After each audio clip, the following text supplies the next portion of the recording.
자애롭고 사랑스러운 현모양처 아내가 있었습니다. 그런데 안타깝게도 아내는 병에 걸리게 되고 어린 딸과 남편을 남겨두고 세상을 떠납니다. 그리고 얼마 후 집 안에 새 여주인이 나타납니다. 그녀는 잔인하고 탐욕스러운 악귀 같은 여자였습니다. 이 악귀로부터 딸과 남편을 구하기 위해 아내의 혼령은 하녀의 몸속으로 빙의를 합니다. 아둔한 하녀는 총명한 마님이 되어 악귀들을 과연 물리칠 수 있을까요? 압구정 야담 찾아주셔서 감사드립니다. 구독, 좋아요, 댓글로 응원해주시면 더욱더 재밌어진답니다. 때는 조선 중기, 나라의 기틀이 잡히고 물길을 따라 재물이 흐르던 시절의 일입니다. 서해 바닷가 푸른 물결이 넘실대는 어느 고을에 그 일대 물길을 꽉 잡고 있던 큰 상단의 행수가 살고 있었습니다. 그의 이름은 박천수였지요. 박천수는 서해 바다를 앞마당처럼 누비며 중국과 교역을 하던 수완 좋은 사람이었습니다. 커다란 배를 여러 척 거느리고 각 물품과 약재를 들여오고 내보내며 그야말로 산더미 같은 재물을 모았습니다. 그 고을에서 박천수의 상단 이름만 들어도 모르는 이가 없었고 그가 부리는 배들이 항구에 들어오는 날이면 마을 전체가 들썩일 정도였습니다. 사람들은 그를 믿음직하고 의리가 깊은 사내라 칭송하며 따랐으니 재물뿐만 아니라 사람의 마음까지 얻은 복 많은 행수였습니다. 그런 박천수의 곁에는 아내 정임이 있었습니다. 정임은 그야말로 현모양처의 본보기 같은 여인이었습니다. 남편이 거친 바닷길을 헤쳐 중국을 오가느라 집을 비우는 날이 허다했지만 정임은 단 한 번도 얼굴을 붉히거나 불평을 늘어놓는 법이 없었습니다. 안으로는 집안 살림을 빈틈없이 꾸렸고 밖으로는 수십 명의 하인들을 제 가족처럼 따뜻하게 돌봤으며 무엇보다 외동딸 미랑을 사랑으로 키워냈습니다. 박천수에게 정임은 인생의 가장 든든한 버팀목이자 안식처였습니다. 박천수가 먼 바닷길에서 돌아와 대문을 들어설 때면 집 안에는 언제나 정임이 정성껏 지은 따뜻한 밥이 그를 기다리고 있었습니다. 그런 정임이 몹쓸 병을 얻었습니다. 처음에는 그저 가벼운 기침 소리였습니다. 바람이 차가워 그런가 보다 하며 대수롭지 않게 넘겼지요. 하지만 기침은 멈추지 않았고 정임은 이내 자리에 눕게 되었습니다. 의원을 불렀지만 아무런 차도가 없었습니다. 좋다는 약재를 구해다 다려도 마찬가지였지요. 박천수는 교역 일을 모두 미루고 아내 곁을 지켰습니다. 정임은 그런 남편이 걱정할까봐 괜찮다고만 했습니다. 하지만 몸은 거짓말을 하지 않았지요. 계절이 2번 바뀌는 동안 정임의 몸은 점점 쇠약해져 갔습니다. 이제는 밥알조차 넘기기 힘들어졌고 목소리는 바람에 흔들리는 촛불처럼 가늘어졌습니다. 어느 저녁이었습니다. 정임이 박천수의 손을 잡았습니다. 그토록 따뜻하던 아내의 손이 이제는 기운 없이 축 늘어져 있었지요. 정임은 꺼져가는 숨을 몰아쉬며 남편을 바라보았습니다. 미안해요. 저 곧 갈 것 같아요. 우리 미랑이를 잘 부탁해요. 박천수는 아내의 마른 손을 잡은 채 터져나오려는 울음을 참느라 아무런 말도 하지 못했습니다. 그리고 정임은 하녀 옥금도 따로 불렀습니다. 옥금은 정임이 시집 올 때부터 함께한 하녀였지요. 옥금은 말투가 어눌하고 조금 모자라 보였지만 심성만큼은 누구보다 착하고 충직한 여인이었습니다. 비록 영리한 머리를 갖고 있지는 않았어도 주인을 향한 마음만은 한결같았기에 정임은 그런 옥금을 깊이 믿었습니다. 옥금이 정임 곁에 앉았습니다. 정임은 옥금의 손을 잡고 천천히 입을 열었습니다. 옥금아, 우리 미랑이를 잘 부탁한다. 그 눈빛은 윗사람과 아랫사람의 상하를 떠나 너무나 간곡한 인간적 눈빛이었습니다. 마님 걱정 마십시오. 제가 성심껏 미랑 아씨를 지키겠습니다. 정임은 잠시 말이 없었습니다. 그러더니 한층 낮은 목소리로 말을 이었지요. 내가 떠난 뒤에 이 집에 거센 바람이 불 수도 있다. 그러더라도 미랑이 곁을 절대 떠나지 마라. 단단한 고목나무처럼 내가 막아줘야 한다. 옥금은 그 말의 뜻을 정확히 알지 못했지만 마님의 간절함에 힘주어 고개를 끄덕였지요. 그날 밤 미랑이 정임의 방으로 들어왔습니다. 12살이었지만 아이는 이미 알고 있었지요. 어머니가 오래 버티지 못할 것이라는 것을요. 미랑은 어머니 이불 속으로 파고들어 어머니의 품에 안겼습니다. 정임은 딸의 머리를 쓸어주었습니다. 힘이 없는 손이었지만 천천히 쓸어주었습니다. 그러더니 낮게 노래를 불렀습니다. 미랑이 아주 어릴 때부터 불러주던 자장가였습니다. 잘 자라 내 아가, 저 하늘이 너를 지켜줄 거야. 별님도 달님도. 가사는 단순했습니다. 딱 그것뿐인 노래였지요. 미랑은 작은 소리로 흐느끼며 울음을 애써 참아냈습니다. 어머니, 저 두고 가지 마요. 정임은 대답하지 않았습니다. 딸의 머리를 계속 쓸어주었지요. 그날 밤 두 사람은 그렇게 붙어 있었습니다. 어머니는 밤새 자장가를 불렀고 미랑은 그 품에서 잠이 들었습니다. 사흘 뒤였습니다. 정임은 끝내 세상을 떠났습니다. 박천수는 아내의 손을 잡고 오랫동안 앉아 있었습니다. 눈물조차 말라버린 듯 그의 얼굴에는 깊은 서글픔만이 내려앉았습니다. 옥금은 미랑을 안고 방 밖에 서 있었습니다. 미랑은 울지 않았습니다. 이미 울 만큼 운 것 같았지요. 옥금은 미랑의 손을 꼭 쥐며 어린 아씨의 등을 따뜻하게 쓸어주었습니다.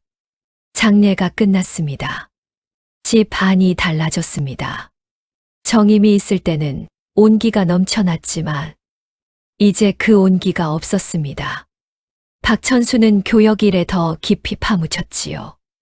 슬픔을 일로 덮으려는 것 같았습니다.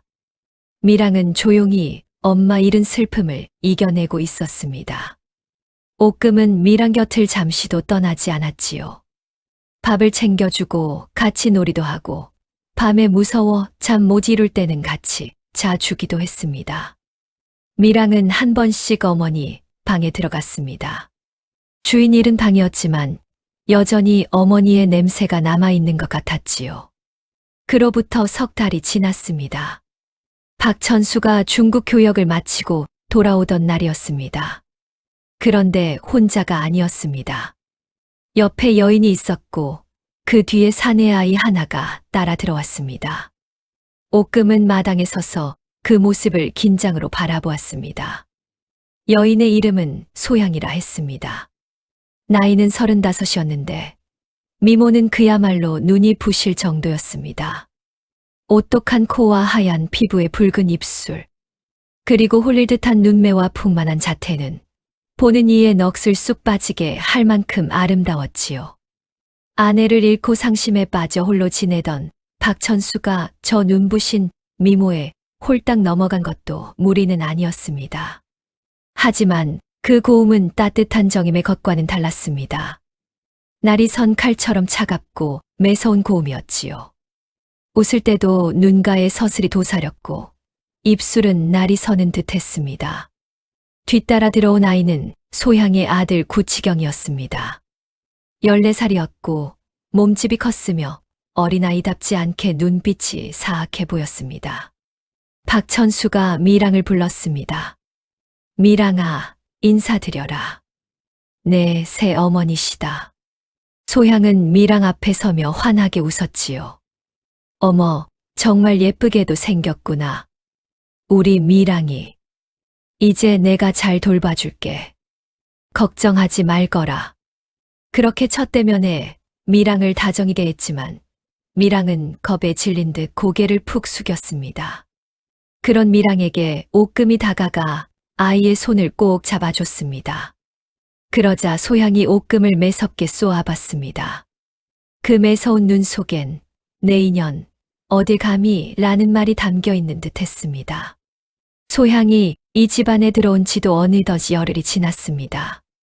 그동안 겉으로 보기에는 집안에 다시 평화가 찾아온 듯 아무런 문제가 없었습니다. 박천수 앞에서 소양은 그야말로 나무랄 데 없는 좋은 아내였습니다. 남편의 밥상을 매번 손수 챙겼고 상냥한 목소리로 남편의 기분을 살폈지요. 또 박천수가 보는 앞에서 밀양을 무릎에 앉혀놓고 아이의 머리를 다정하게 빗질해주고 곱게 따줬으며 맛난 음식은 항상 아이의 그릇에 먼저 얹어주었지요. 박천수는 그런 소양의 모습에 마음을 푹 놓으며 흐뭇해했습니다. 집안의 활기가 되살아나는 것 같아 아내를 잃은 슬픔도 조금씩 잊혀가는 듯 했지요. 하지만 옥금은 소양을 지켜보며 심장을 조이는 불길함을 느꼈습니다. 박천수가 장사일로 긴 여정을 떠나며 집을 비운 첫날이었습니다. 아침부터 집 안의 공기는 돌연 싸늘하게 바뀌었습니다. 소양은 대문 밖으로 남편을 배웅하고 돌아와 문이 닫히자마자 더 이상 못 참겠다는 듯 즉시 가면을 벗어 던졌습니다. 상냥하던 웃음은 흔적도 없이 사라졌고 눈빛은 마치 얼음 송곳처럼 차갑게 빛났지요. 하인들은 갑자기 돌변한 안주인의 기세에 눌려 숨소리조차 크게 내지 못했습니다.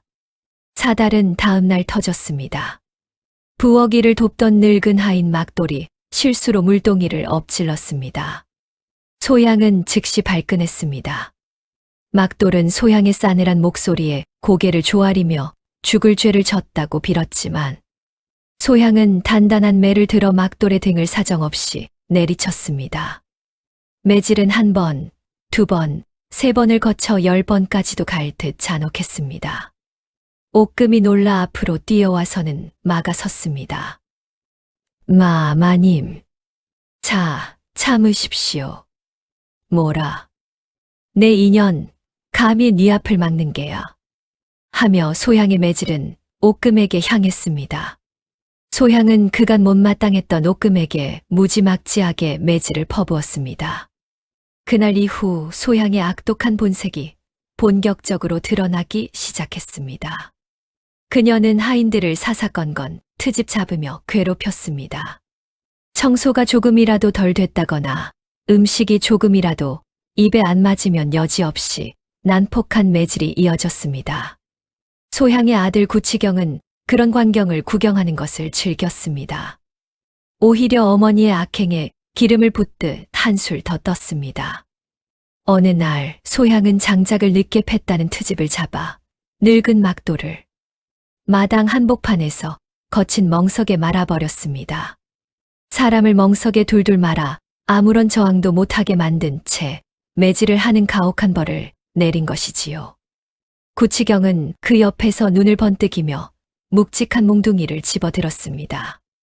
그러고는 흉악한 웃음을 흘리며 자신이 처리하겠다고 하자 소향은 아들의 말에 대견하다는 듯 고개를 끄덕였습니다. 구치경은 몽둥이를 높이 들어 멍석 안에서 신음하는 막돌을 향해 힘껏 내리쳤습니다. 둔탁한 소리가 날 때마다 멍석이 들썩였고 구치경은 그 광경에 신이 난 듯 입꼬리를 올리며 매질을 멈추지 않았습니다. 하인들은 구치경의 미치광이 짓을 보며 악귀가 따로 없다고 생각했습니다. 옥금이 또다시 그 모진 행위를 막으려 뛰쳐나가려 했지만 이번엔 밀양이 옥금의 손을 잡으며 나가지 못하게 말렸습니다. 밀양은 옥금이 크게 다치는 게 두려웠던 것입니다. 소향의 날선 칼날은 밀양에게도 향했습니다. 박천수가 없는 날이면 밀양은 더 이상 대갓집 귀한 딸이 아니었습니다. 소향은 밀양에게 마루를 닦게 하거나 부엌 바닥을 쓸게 하고 산더미 같은 빨랫감까지 맡겼습니다. 12살 아이에게는 가혹한 일들이었지만 밀양은 말없이 그 일을 해냈습니다. 불평하지 않고 묵묵히 일하는 모습이 소향을 더 자극했나 봅니다.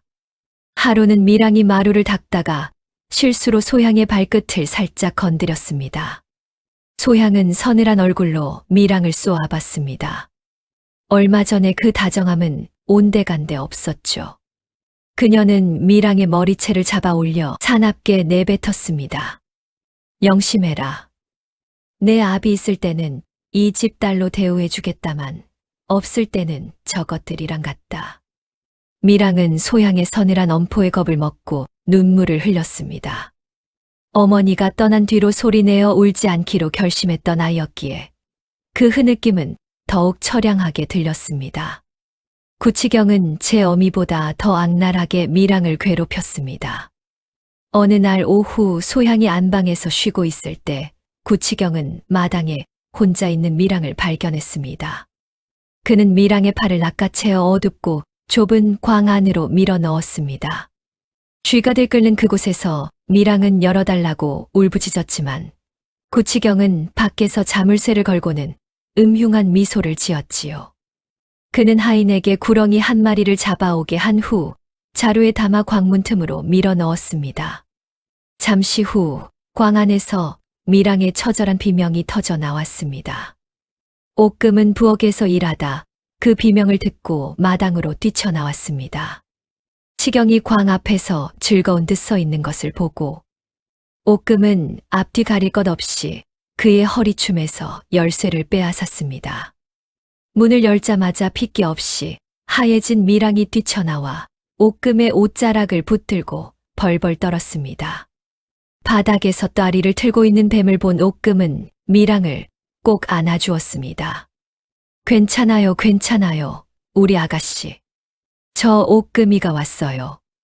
구치경은 자신을 막아선 옥금에게 화가 난 듯 굵직한 매로 옥금을 사정없이 내리쳤습니다. 광기 가득한 매질은 한동안 계속됐고 옥금은 빗나가는 매질이 혹여 미랑에게 갈까. 온몸으로 미랑을 막으며 매질을 받아내다가 끝내 그 자리에서 의식을 잃고 말았습니다. 다음 날 박천수가 중국에서 돌아왔습니다. 돌아오자마자 박천수는 흉흉한 집안 공기를 느꼈습니다. 소향에게 물었지만 소향이 완강히 시치미를 떼자 더 이상 캐묻지는 못했습니다. 그런데 미랑이 하녀 옥금의 방에 있는 걸 보고 수상히 여겨 방 안으로 들어갔고 온몸에 멍투성이 상태로 알아누워 있는 옥금을 보며 놀라며 의원을 불렀고 치료를 받게 했습니다. 그러면서 다시 한번 자신이 집을 비울 때면 나쁜 일들이 생긴다는 것을 확실히 느꼈습니다. 하인들과 미랑을 추궁했지만 모두 하나같이 소향 모자의 악행을 말하지 않았습니다. 그만큼 후환이 두려웠던 것이었습니다.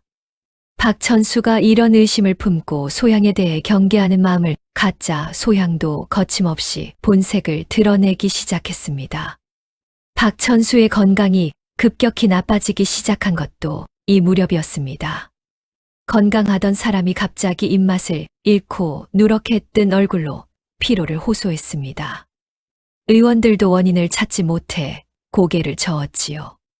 옥금은 부엌 한쪽에서 소향이 정성껏 다려 올린다는 박천수의 밥상을 바라보았습니다.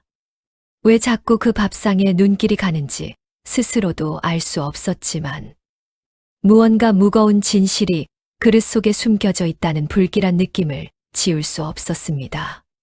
그리고 이 모든 집안의 일들을 하나하나 사무치게 느끼고 있는 누군가가 또 있었으니 그것은 바로 죽어서도 집을 떠나지 못한 정임이었습니다. 정임의 혼은 여전히 집안을 바람처럼 떠돌고 있었지요. 몸은 흙으로 돌아갔으나 넋은 차마 이승을 등지지 못했습니다. 떠날 수가 없었지요. 홀로 남겨진 어린 딸 미랑이 눈에 밟혀 도저히 발길이 떨어지지 않았던 것입니다. 홀령에게는 형체가 없었습니다. 무엇을 만질 수도 누구를 부를 수도 없었지요. 그저 소리 없는 공기처럼 집 안 구석구석을 맴돌며 사랑하는 이들을 지켜보는 것밖에는 할 수 있는 일이 없었습니다. 소향이 안주인으로 들어온 날, 정임의 혼은 소향을 처음 마주한 순간 직감했습니다. 저 여자는 독을 품은 뱀보다 더 위험한 존재라는 것을요. 산 사람들은 소향의 가식적인 웃음에 속아 넘어갔지만 홀령인 정임의 눈에는 그 웃음 뒤에 숨겨진 차갑고 비열한 탐욕이 훤히 들여다보였습니다.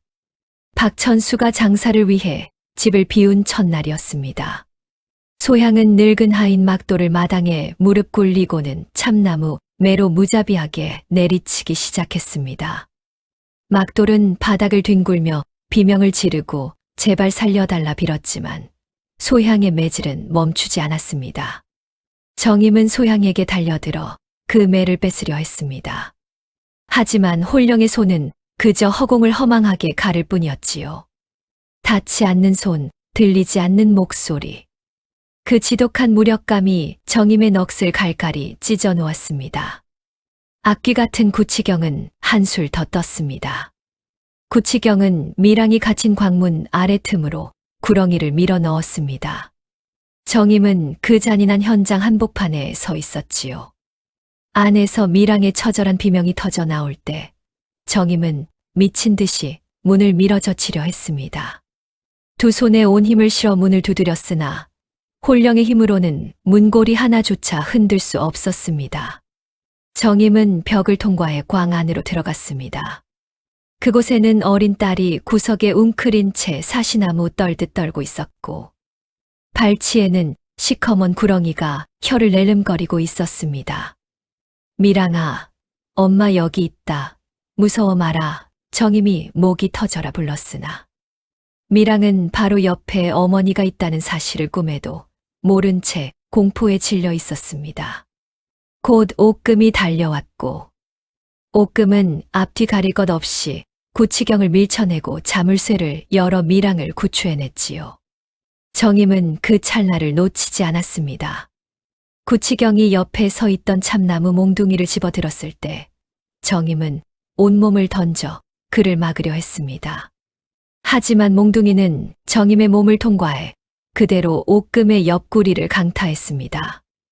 옥금은 비명도 지르지 못한 채 미랑을 감싸 안고 바닥으로 고꾸라졌습니다. 구치경은 신이 난 얼굴로 쓰러진 옥금을 향해 몇 번이고 더 매질을 해댔습니다. 그 눈빛에는 14살 아이로서는 가질 수 없는 섬뜩한 살기가 서려 있었지요. 정임은 그 모습을 보며 깨달았습니다. 저 아이는 사람이 아니라 사람의 탈을 쓴 악귀라는 것을요. 옥금은 그날 이후 옆구리 뼈가 부러져 자리에 누워버렸습니다. 숨을 쉴 때마다 얼굴을 일그러뜨리는 옥금을 보며 정임은 가슴이 미어지는 것 같았습니다.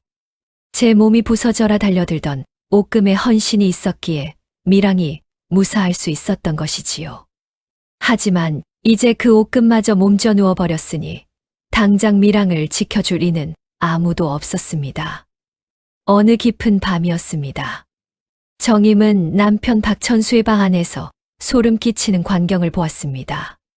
소향이 정성스럽게 다려온 약사발을 내밀고 있었고 박천수는 아무런 의심 없이 그것을 받아 마시고 있었지요. 홀령이 된 정임의 코에는 산 사람은 맡지 못하는 지독한 냄새가 느껴졌습니다. 그것은 서서히 사람의 생기를 갉아먹는 독의 냄새였습니다. 서방님, 마시면 안 돼요. 그건 약이 아니라 독이에요. 정임이 남편의 손을 치려 했으나 손은 허공을 맴돌 뿐이었습니다. 박천수는 약사발을 다 비우고 이내 깊은 잠에 빠져들었습니다. 소향의 입가에 어린 사악한 미소를 보며 정임의 홀령 안에서 이제껏 느껴본 적 없는 거대한 분노가 끓어오르기 시작했습니다. 남편은 독에 중독되어 쓰러져가고 충직한 하녀는 매를 맞아 꼼짝도 못하며 어린 딸은 악귀 모자에게 괴롭힘을 당하고 있는 상황. 정임은 더 이상 기다릴 수 없었습니다. 이대로 있다가는 온 가족이 저 악귀들의 손에 몰살당할 것이 분명했지요. 정임은 결심했습니다. 지옥에 떨어지는 한이 있더라도 산 사람의 몸을 빌려 저들을 응징하겠노라고 말입니다. 정임은 옥금이 누워있는 방으로 스며들었습니다. 옥금은 얕은 숨을 내쉬며 고통 속에 잠들어 있었지요. 정임은 옥금의 머리맡에 무릎을 꿇고 간절히 기도했습니다. 그러고는 안개가 스며들듯 조용히 옥금의 몸 위로 자신의 홀령을 포개어 나갔습니다. 옥금의 거친 숨결 속으로 정임의 의지가 녹아 들어가는 순간 방 안의 공기가 돌연 차갑게 소용돌이치며 기이한 울림이 번졌습니다. 옥금은 어둠 속에서 마님의 목소리를 들었습니다. 옥금아, 나다. 미랑이를 구해야 한다. 옥금은 꿈결에도 마님임을 알아보고 눈물을 흘렸습니다. 마님, 마님이시군요. 저는 아파서 일어날 수가 없어요. 미랑 아씨를 구해야 하는데. 정임은 옥금의 넋을 어루만지며 속삭였습니다. 그래서 내가 왔다. 내 몸을 내게 잠시 빌려주겠느냐? 나와 함께 미랑이를 지키겠느냐? 옥금은 망설임 없이 대답했습니다. 제 몸을 다 가져가셔도 좋습니다. 우리 아씨만 살려주십시오. 두 사람의 약속이 맞닿는 순간 정임의 한과 옥금의 충심이 하나로 얽히며 강력한 기운이 옥금의 육신을 깨웠습니다. 감고 있던 옥금의 눈이 번쩍 떠졌습니다. 그런데 그 눈빛은 예전에 어수룩하던 하녀의 것이 아니었습니다.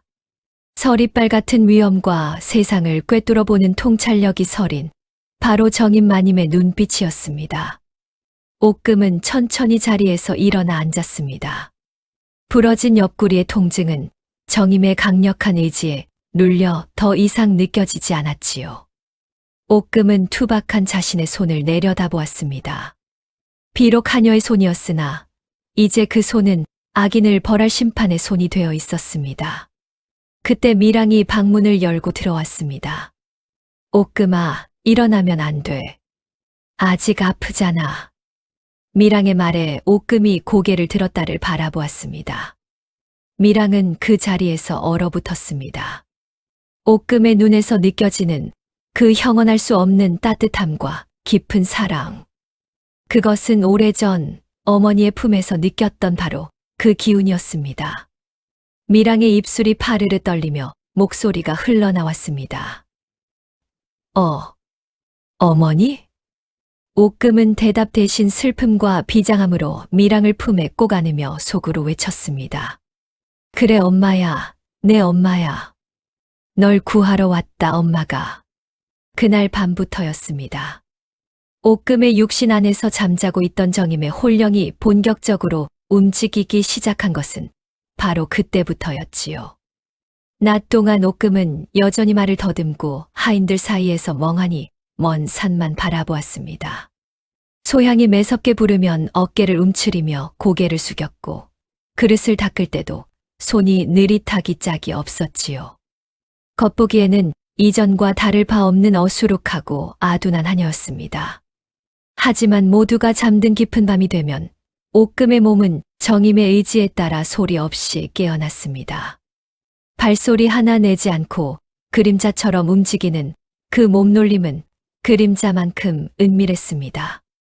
정임은 자신이 무엇을 찾아야 하는지, 이 집안의 어두운 구석 어디에 소양의 음모가 도사리고 있는지 정확히 꿰뚫고 있었습니다. 옥금의 투박한 몸은 이제 정임이라는 영리한 조종사를 얻어 복수의 길을 걷기 시작한 것입니다. 빙의가 시작된 첫째 날 밤이었습니다.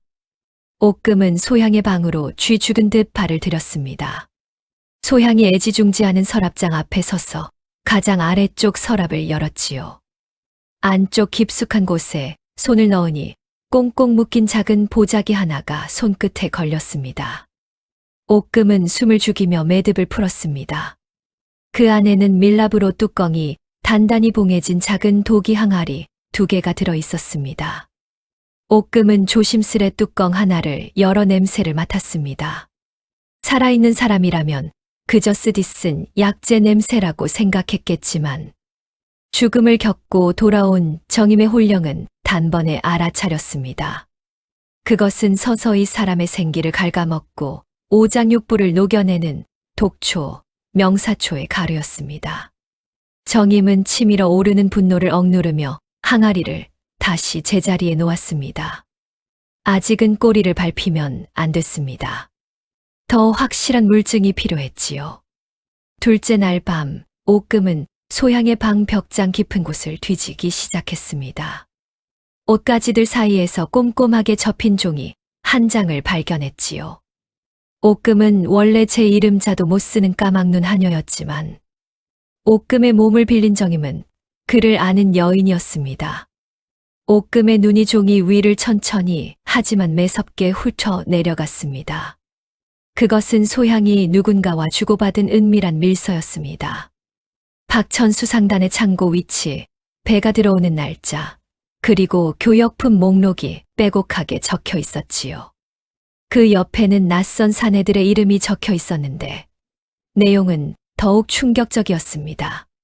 상단의 신용을 이용해 나라에서 금지한 물목들을 몰래 들여와 뒷돈을 챙기려는 밀수 계획이 담겨 있었던 것입니다. 남편이 평생을 바쳐 일군 상단을 소향이 도둑들의 소굴로 만들려 하고 있었습니다. 셋째 날 밤, 옥금은 마당 어둠 속에 몸을 숨겼습니다. 대문 밖에서 조심스러운 발소리가 들려오더니 이윽고 덩치가 산만한 사내 하나가 집 안으로 들어왔습니다. 눈빛이 독사처럼 날카롭고 허리춤에는 시퍼런 칼을 찬 사내였습니다. 소향은 기다렸다는 듯 마루로 나와 그를 맞이했습니다. 둘은 끈적한 시선을 주고받으며 방 안으로 들어갔지요. 옥금은 어둠 속에서 그 모습을 지켜보며 주먹을 꽉 쥐었습니다. 그 사내는 이고을의 왈패 두목이자 소향의 전남편인 구도철이었습니다. 소향과 도철이 짜고 박천수를 독살한 뒤 상단을 통째로 집어삼키려는 속셈이 분명해졌습니다. 나흘째 밤 도철이 부하들을 데리고 다시 소향의 방을 찾았습니다. 옥금은 창호지에 귀를 바짝 대고 그들의 작당 모의를 들었습니다. 도철의 걸걸한 목소리가 들려왔습니다. 언제 끝나는 거냐? 이번 달 안에는 정리가 돼야 한다. 그러자 소향의 냉혹한 목소리가 이어졌습니다. 조금만 더 기다려요. 이번 달 안에 박천수는 영원히 잠들 거예요. 그때 창고 열쇠를 넘겨줄 테니 준비나 잘하세요. 옥금은 그 자리에서 물러나 뒷걸음질 쳤습니다. 남편을 죽이겠다는 그들의 살인 계획을 듣고 나니 이제 더는 지체할 시간이 없다는 사실을 깨달았습니다. 다음 날 낮이었습니다. 옥금은 마당에서 평소처럼 빗자루질을 하고 있었습니다. 표정은 멍하고 걸음은 느릿했지요. 하지만 소향은 마루에 앉아 그런 옥금을 의심스럽게 바라보았습니다. 옥금아. 소향이 옥금을 불러 세웠습니다. 소향은 옥금의 얼굴을 바짝 들이대며 눈동자 깊은 곳을 뚫어지게 쳐다보았습니다. 옥금은 입을 벌리고 눈을 흐릿하게 뜨며 필사적인 바보 연기를 했습니다. 소향은 한참을 살피더니 낮게 입 조렸습니다. 너 인연 요즘 뭔가 이상해. 마치 다른 사람이 된 것 같단 말이야. 옥금은 어눌하게 말을 더듬으며 이상하다니요. 제가요? 라고 대답했지만 소향의 의심은 이미 깊어지고 있었습니다. 그날 저녁이었습니다. 옥금은 박천수의 저녁 밥상을 들고 방으로 향했습니다. 쟁반 위에는 아직 독이 섞이지 않은 맑은 약사발이 놓여 있었지요. 복도 모퉁이에서 소향이 나타나 옥금의 앞을 막아섰습니다. 소향은 뱀처럼 서늘한 미소를 지으며 옥금의 귓가에 입술을 바짝 대고 속삭였습니다. 옥금아, 행수님 약을 내가 나르는 게 참 기특하구나. 그런데 말이야, 만약 내가 이 약사발에 헛된 짓을 하거나 한 방울이라도 흘린다면 나는 내 손톱을 하나씩 뽑아버리고 그 멍청한 누나를 도려내서 걔한테 던져줄 거야. 알겠니? 소향의 목소리의 광기는 옥금의 심장을 얼어붙게 할 만큼 소름 끼쳤습니다. 옥금은 쟁반을 쥔 채 몸을 부르르 떨며 고개를 숙였습니다. 행수님이 가져오라고. 말이 끝나기도 전에 소향이 옥금의 뺨을 가볍게 툭툭 치며 사악하게 웃었습니다. 가서 잘 먹여드려라. 내 상전의 마지막이 될지도 모르는 약이니까. 소향이 옥금을 밀치며 길을 내주려는 순간 방 안에서 박천수의 목소리가 들려왔습니다. 옥금아, 개 있느냐?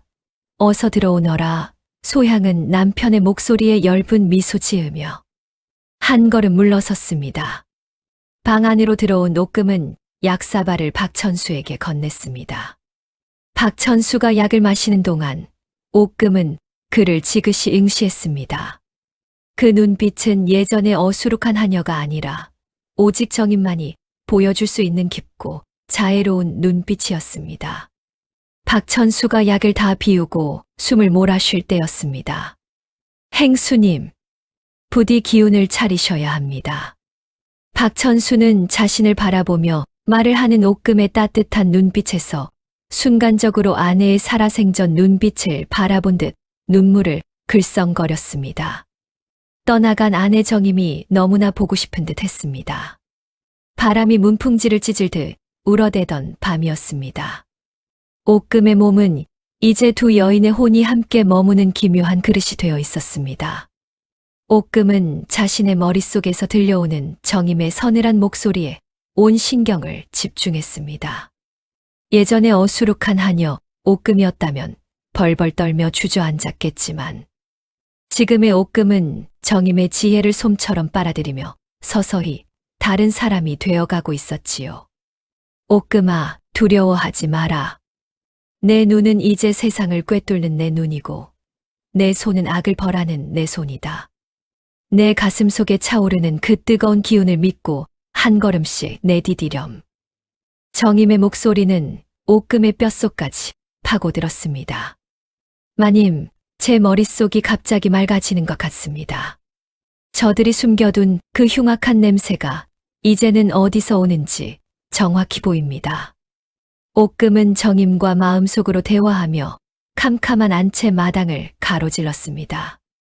평소라면 옥금을 비웃었을 하인들도 어둠 속에서 번뜩이는 옥금의 눈빛을 마주하자 왠지 모를 한기에 몸을 떨며 길을 내주었지요. 옥금의 투박한 말투에는 기묘한 기품이 서리기 시작했고 어눌하던 걸음걸이는 대갓집 안주인의 우아하면서도 단호한 보법으로 바뀌어 있었습니다. 소향은 자신의 방 창문 너머로 옥금의 실루엣을 지켜보며 손톱을 물어뜯었습니다. 저녀는 분명 옥금의 탈을 쓴 정임의 귀신이다. 내 손으로 직접 죽여 없애지 않으면 내가 먼저 미쳐 죽겠구나. 소향은 도처를 불러 박천수를 해칠 계획을 앞당기는 한편 옥금을 무당에게 넘겨 살을 날리게 하거나 미친년으로 몰아 옥에 가두려는 덫을 놓았습니다. 소향은 옥금이 뒤지는 모든 곳에 미리 가짜 독초 가루를 뿌려두어 오히려 옥금이 박천수를 독살하려 했다는 누명을 씌울 준비를 마쳤지요. 소향은 결코 만만한 상대가 아니었습니다. 그녀는 옥금이 현감을 찾아갈 것까지 계산하고 있었습니다. 폭우가 쏟아지는 시간.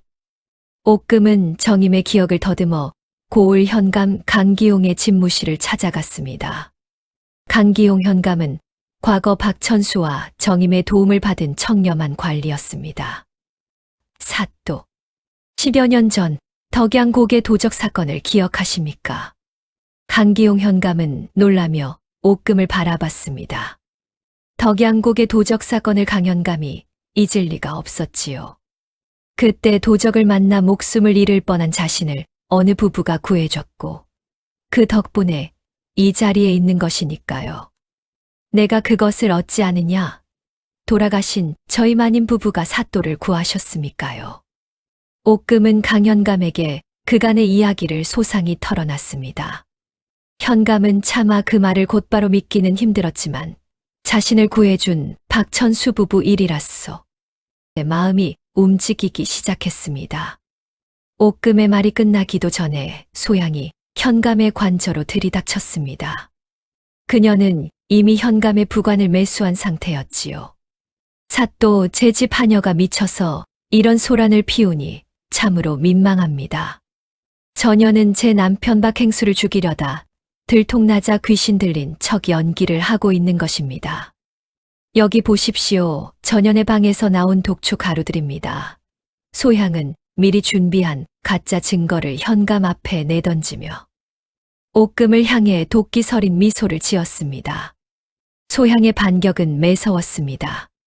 그녀는 옥금이 밤마다 안채 주변에서 정임의 혼을 부르며 저주를 퍼부었다는 하인들의 거짓 증언까지 미리 확보해 두었지요. 강기홍 현감도 잠시 망설였습니다.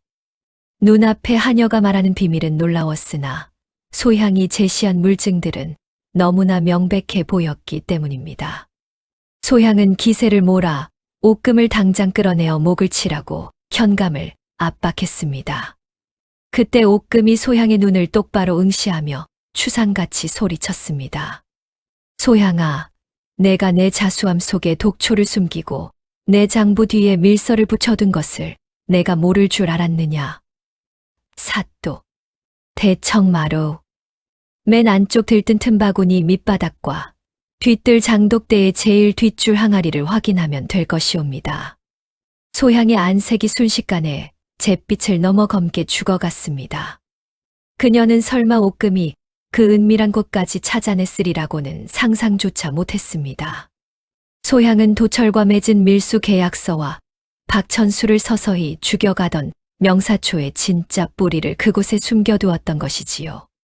강기홍 현감의 명에 따라 포졸들이 급파되었습니다. 소향은 모함이라며 발악을 하고 현감의 소매를 붙잡으며 울부짖었습니다.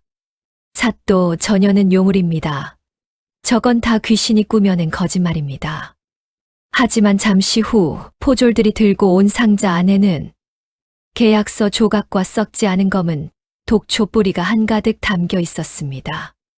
소향의 가증스러운 연기는 거기서 멈췄습니다. 그녀는 분노로 몸을 떨며 옥금을 향해 달려들었습니다.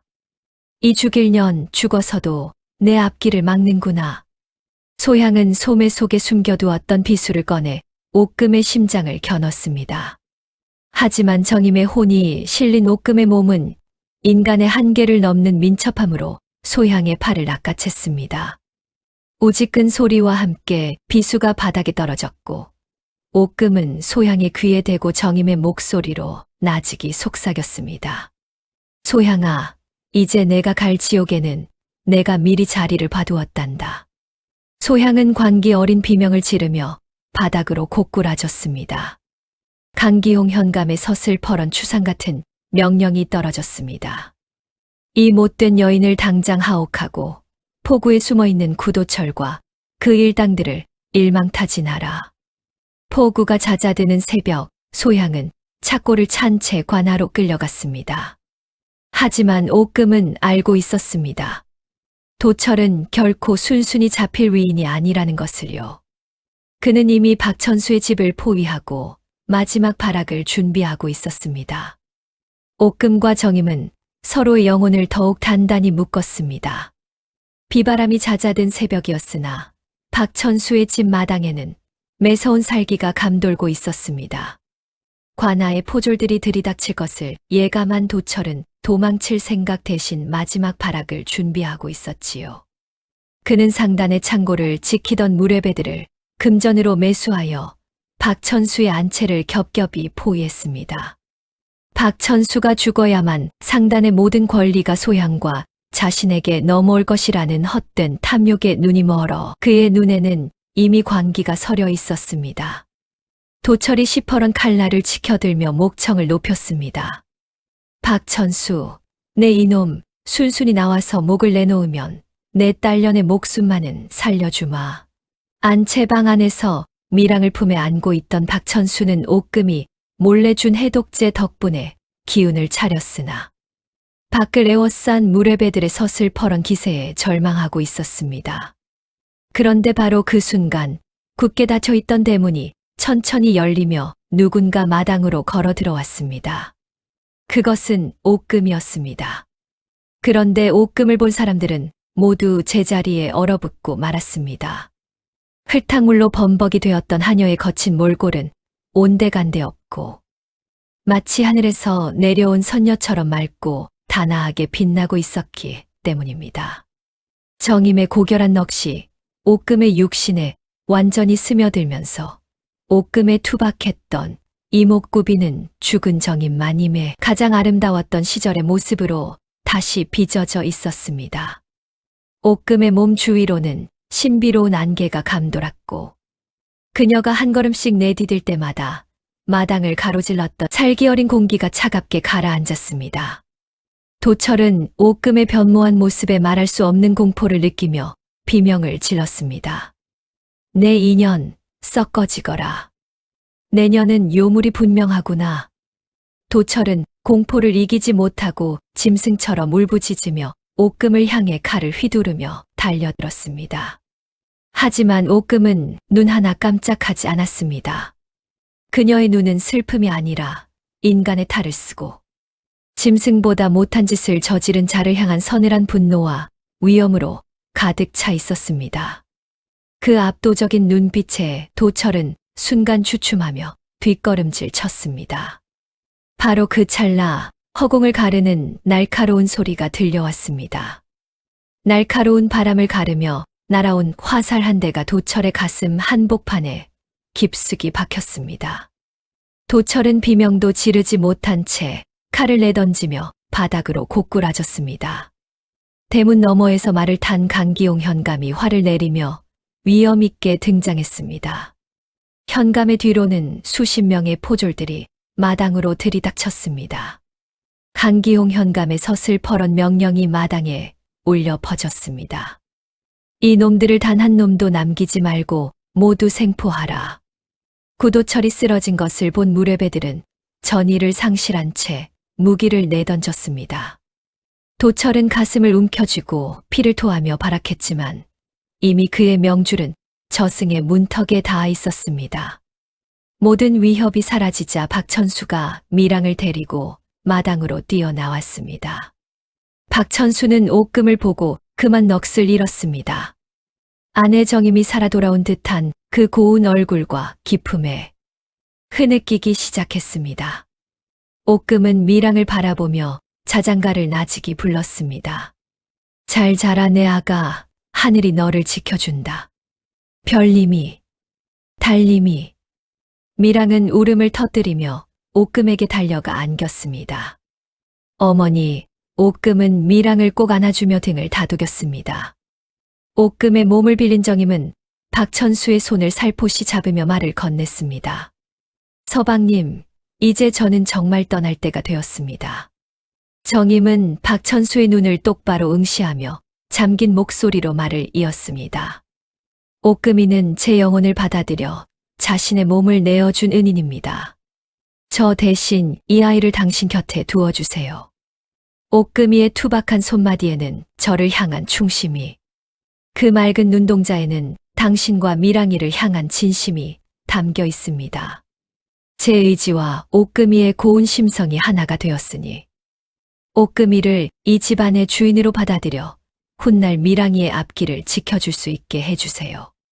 그것이 저의 마지막 부탁입니다. 박천수는 아내의 영혼이 깃든 옥금의 손을 부여잡고 오열했습니다. 말을 잇지 못했으나 그의 붉어진 눈시울과 옥금의 손을 꽉 맞잡은 떨리는 손길에는 아내의 마지막 유언을 평생 가슴에 새기겠다는 무거운 서약이 담겨 있었습니다.